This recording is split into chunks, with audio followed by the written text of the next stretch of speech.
এনটি অবশ্যই বাতিল করতে হবে। এনটি যখন নিজের দায়িত্ব পালন করতে পারছে না, অবশ্যই তাকে পদত্যাগ করতে হবে, এনটি বাতিল করতে হবে। ভয় পেয়েছে বামপন্থীদের পতাকাকে, ওরা পোড়াচ্ছে কারণ ভয় পেয়েছে।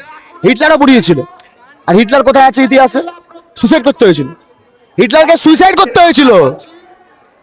তাহলে এমন পরিণতি কারণ না হয়ে যায় যে বামপন্থী পতাকা যারা পুড়িয়েছে এখনো ইতিহাসে, তারা কিন্তু ইতিহাস থেকে খালি মুছে যায়নি, এমন ভাবে মুছেছে তাদেরকে নরকের কীট বলে না, কথায় আছে, ওই কীটের জায়গা তারা আজাদি চাই। আমরা ভ্রষ্টাচারের বিরুদ্ধে আজাদি চাই, আমরা কুসংস্কারের বিরুদ্ধে আজাদি চাই, আমরা জাতপাতের বিরুদ্ধে আজাদি চাই, আমরা জেন্ডার ডিসক্রিমিনেশনের বিরুদ্ধে আজাদি চাই, এবং এই যে গরিব বড়লোকের মধ্যে এতটা ডিফারেন্স, এর বিরুদ্ধে আমরা আজাদি চাই। আমরা কিন্তু আমাদের দেশকে প্রাণ নীরব, আমাদের সরকার অনেক কিছু নিয়ে সরব। আমরা চাইবো যদি কেউ মিথ্যে মামলায় ফেঁসে থাকে অবশ্যই সেই মামলাগুলোর সরি আমি আওয়াজটা শুনতে পাইনি আপনার। বিহার এবং আসাম যে বিজ্ঞপ্তি জারি করছে না, ছাত্র প্রত্যাহারের বিষয়।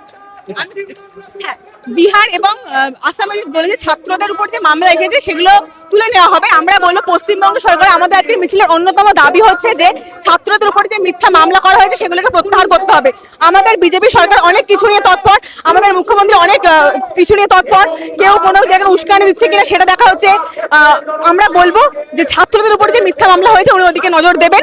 যারা আসলে এরকম কোনো দোষ করেনি, যারা আসলে সন্ত্রাস করেনি, যারা আসলে মিছিলে বানচাল করেনি, তাদেরকে চিহ্নিত করুন। যাদের নামে মিথ্যা মামলা রয়েছে তাদেরকে অতি শীঘ্র তাদের যে কেস রয়েছে সেগুলো তুলে নেওয়া হোক। এনটিএ বাতিল করতে হবে, এনটিএ কে এই দোষ নিতে হবে।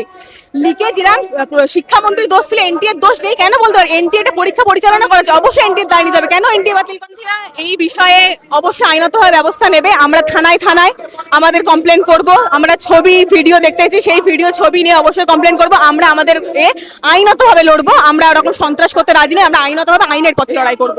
কেন্দ্রীয় সরকার নিশ্চয়ই বাবা বলে দিয়েছে ছেলেকে করতে হবে। বিহারের সরকার, আসামের সরকার চাপে পড়ে বলেছে যে কোনোভাবে যাদের বিরুদ্ধে মামলা হয়েছে আমরা তুলে নিতে হবে। পশ্চিমবঙ্গে অমিত শাহ ফোন করলো বলে, আর যদি না করে আমরা আবার আন্দোলন করবো, আন্দোলনের চাপে এমনি মামলা তুলে নিতে হবে। যারা আন্দোলন করার জন্য বিনা দোষে, নামের জন্য, পদবীর জন্য, যারা সাংবাদিক পেটায়নি, যারা পুলিশকে পেটায়নি, মিথ্যে মামলায় যাদেরকে অ্যারেস্ট করা হয়েছে সকলকে অবিলম্বে রেহাই করতে হবে, ছাড়তে হবে। আর যদি না ছাড়ে কি করে ছাড়াতে হয় আমরা জানি, আমাদের জানা আছে। আপনারা দেখেছেন 24 তারিখের মিছিল, আপনারা দেখেছেন গোটা দেশ জুড়ে এই ধর্মেন্দ্র প্রধানের পদত্যাগের দাবিতে মিছিল। আপনারা এবার দেখবেন এই কাজও কিভাবে করে নিতে হয় আমাদের জানা আছে। তাহলে যারা করেছে তারা ভেবে চিন্তা করেছিলেন তো? সব কটার বিরুদ্ধে আইনি তো ব্যবস্থা যা না আমরা নেব, সব কটাকে জেলে পুরবো, সব কটাকে জেলে পুরবো আমাদের আইনি ব্যবস্থা দিয়ে। এবং রাস্তার যে আন্দোলন, রাস্তার যে লড়াই, সেই লড়াইয়ের তেজ দেখে ওরা বুঝে যাবে লাল পতাকায় হাত দিলে কি হতে পারে।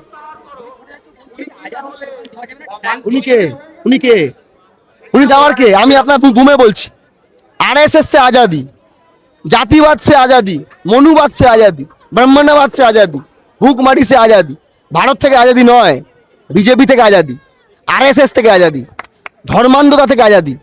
ধর্মীয় অধিকার থাকবে কিন্তু ধর্মান্ধতা থাকবে না, মানুষকে জোর করে চাপিয়ে দেওয়া যাবে না, কে কোন ধর্ম বিশ্বাস করবে কি করবে না। এই আজাদি লড়াই ভারত থেকে আজাদি লড়াই নয়, যেটা ভুলিয়ে দেওয়ার চেষ্টা করছে ওরা। এই লড়াই ভারতে যে অসাম্য, যে বৈষম্য, তার থেকে আজাদির লড়াই, অর্থনৈতিক সামাজিক সুরক্ষার জন্য লড়াই। আর শ্রমিক বর্চারা যে দল করে, সেই দলের যে বাপ ঠাকুরদারা, তারা আজাদিকে থেকে ভয় পাবে না, স্বাভাবিক। এত ব্রিটিশের দালাল, ব্রিটিশরা আজাদিকে ভয় পায়, ওরা আজাদিকে ভয় পাচ্ছে। কিন্তু শ্রমিক বর্চাকে আমি স্পেসিফিক্যালি আপনার বুমের মাধ্যমে বলছি যে আমরা নির্বাচিত সরকারকে ফেলে দেওয়ার জন্য লড়াই করছি না। নির্বাচিত সরকারকে ফেলে দেওয়ার জন্য লড়াই নয়, বরঞ্চ নির্বাচিত সরকার যদি পালিয়ে যেতে চায় আমরা পালাতে দেব না, তাকে টেনিওর কমপ্লিট করতে হবে। গণতান্ত্রিক পদ্ধতিতে, গণতান্ত্রিক কায়দায় আমরা এই সরকারকে নির্বাচনে হারাবো। কোন একটা জিনিস হচ্ছে যে শাসক দল সবসময় চেষ্টা করছে যে ওরা যেটা করবে সেটা ঠিক, আর অন্য দল যারা কিছু করবে, প্রতিবাদ করবে বা কোনো কর্মসূচি নেবে সেটা হচ্ছে অন্যায়। আমাদের বক্তারা কিছুক্ষণ আগে এই কথাটা বললেন যে আজকে পাঞ্জাবে কিছু করলে তাকে খালিস্তানি বলছে, বাংলায় কিছু বললে বাংলাদেশি বলছে, দিল্লির সাইডে কিছু করলে তাকে পাকিস্তানি বলছে, বা লাদাখ কাশ্মীরে কিছু করলে তাকে চাইনিজ এজেন্ট বলছে। তা সেটা বললে তো হবে না। যে যে জিনিসগুলো আজকে আমাদের সমাজে, আমাদের দেশে, আমাদের রাজ্যগুলোতে স্টুডেন্টদের ক্ষতি করছে, সাধারণ মানুষের ক্ষতি করছে, মানুষে মানুষে বিভেদ তৈরি করছে, আমরা তার বিরুদ্ধে লড়াই করি। রাজ্যগুলোকে আমরা নিজ নিজ রাজ্যকে আমরা প্রাণ দিয়ে ভালোবাসি, তাই ওরা বললেই হবে না। ভট্টাচার্য বলছেন যে যদি এই রাজাদের কথা কেউ স্লোগান তুলে ঠ্যাং ভেঙে দেওয়া। হ্যাঁ ঠিক আছে, কে কার ঠ্যাং ভাঙে সেটা দেখাই হবে। ওরা ওদের এজেন্ট, ওদের গুন্ডা বদমাস মাওয়ালি ঢুকিয়ে আগের দিন বন্ধ করার চেষ্টা করেছিল, ধর্মতলা অবধি যে মিছিলটা গেছে, কিন্তু কিছু করতে পারিনি। আমরা 9:30 অবধি মিছিল করে ওখানে প্রোগ্রাম করে তারপরে আমরা এসছি, এবং আমরা যখন প্রতিবাদ হবে আমরা দেশের সংবিধানকে মেনে আমরা প্রতিবাদ করবই। কেউ কিছু করতে পারবে না। যদি ঠ্যাং ভাঙে তাহলে প্রতিরোধ হবে, কিন্তু সংবিধানকে অসম্মান করে কখনো কোনো কিছু হবে না, এইটুকু গ্যারান্টি আপনাকে আমি